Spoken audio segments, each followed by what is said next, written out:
first, ilagay natin yung ating coconut sa ating kawali. So guys, medyo frozen yung aking coconut kasi nakalagay siya sa basement and it's cold today. So yan, lalagay natin si coconut. Look at that. Tanon! So ayan, ganyan lang siya. First, ilalagay natin si coconut sa ating kawali. So, we need 2 coconuts.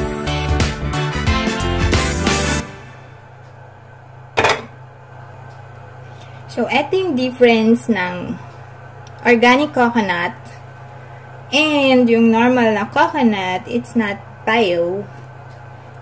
Hindi siya frozen. Look at that. Since parehas naman silang nandun sa basement. Since wala na akong bio coconut, so ito na lang. Wala na akong organic coconut. So ayan guys, nailagay. Ayan, pakuluan muna natin yung ating coconut. So, let's wait until the coconut boil. So, pag ganito na yung itsura ng ating coconut, ayan, nag-oil na siya guys. Look at that. Ayan, nakikita nyo na yung oil niya. Pwede siyang palatikin. So, yun yung recipe ng father ko. Pwede din siyang ganyan. So, pag ganyan ang itsura niya, ganyan, haluin muna natin mabuti. Ibuso natin yung sugar. Di ko na siya nilipat sa ibang lalagyan. So, ganyan na lang.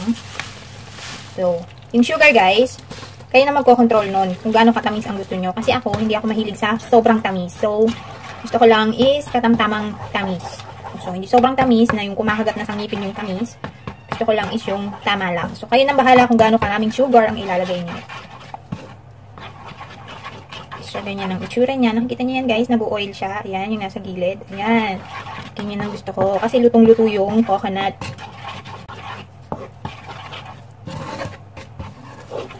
So, ayan. So, we just have to wait until mag-caramelize siya. So, wait natin na mag-caramelize yung ating sugar.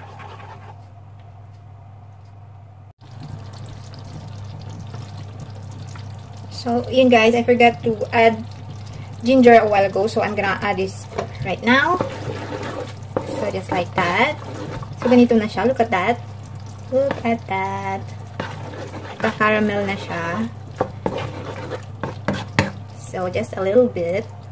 And pwede na natin i-add yung glutinous rice. So, yun guys. Pag ganito na yung consistent ng ating sugar, ayan, nag-caramel na siya. Pwede na natin i-add yung ating glutinous rice. So, ginagawa ko dito, binabawasan ko muna siya. Kasi baka sobrang dami ng show. So, ayaw naman natin maging malata yung ating biko. So, yan.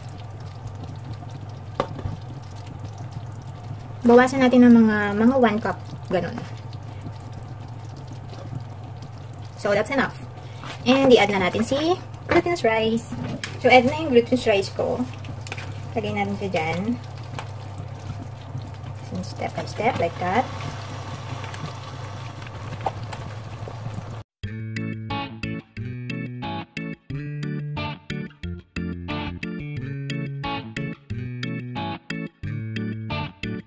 Kapag nagluluto na ito yung father ko, hindi niya sinasama yung tutong. Yung tutong ng malagkit. Yung hindi niya sinasama. But, yun kasi yung gustong-gusto ko dun. Yung matutong. So, ayan siya guys. Hindi, nahaluin lang natin siya hanggang mag-mix well. Haluin lang natin siya hanggang magsama-sama sila together. Yung rice and yung coconut.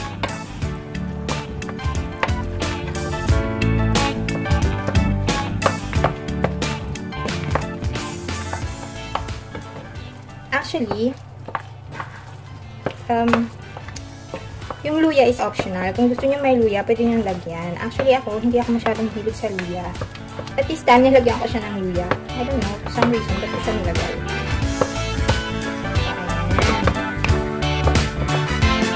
Ayan. Sobrang madami yung aking coconut. Kaya medyo nalalata siya. Pero actually, hindi pa naman kasi siya na mix everything. Kaya, ayan.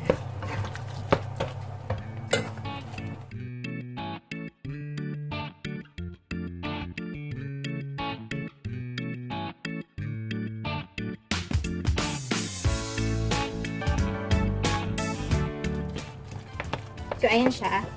Ayan siya guys. Hahaluin nyo lang ng hahaluin hanggang mag-mix yung coconut and yung glutinous rice.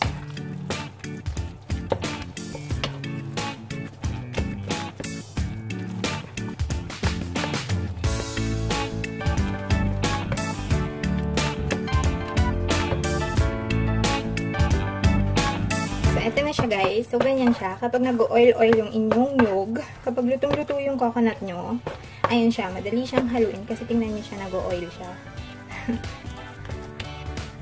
So, yan. Ganyan talaga ako magluto ng biko. Actually, yung father ko, pinapalatik niya talaga yung biko. Pinapalatik niya yung coconut oil and then isa-separate niya yung latik.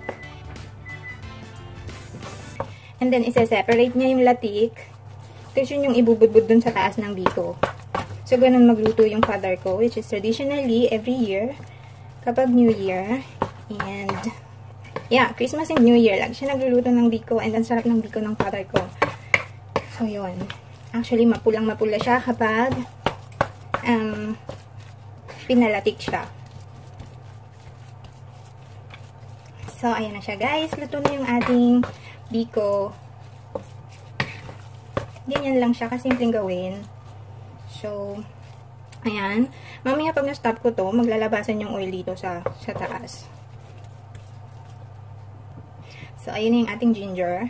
Nandiyan pa siya. So, I don't know kung tatanggalin ko siya or maihon lang siya dyan.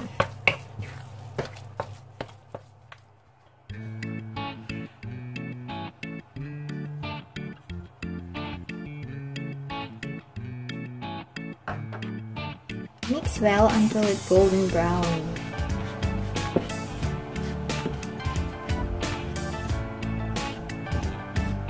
Para hindi siya masunog. So, as you can see, nag-change na yung color niya. Ito yung gusto kong kulay ng aking desiccated coconut. So, pwede na nating i-off yung heat. And, pag malamig na to, pwede na nating ibudbod sa ating biko.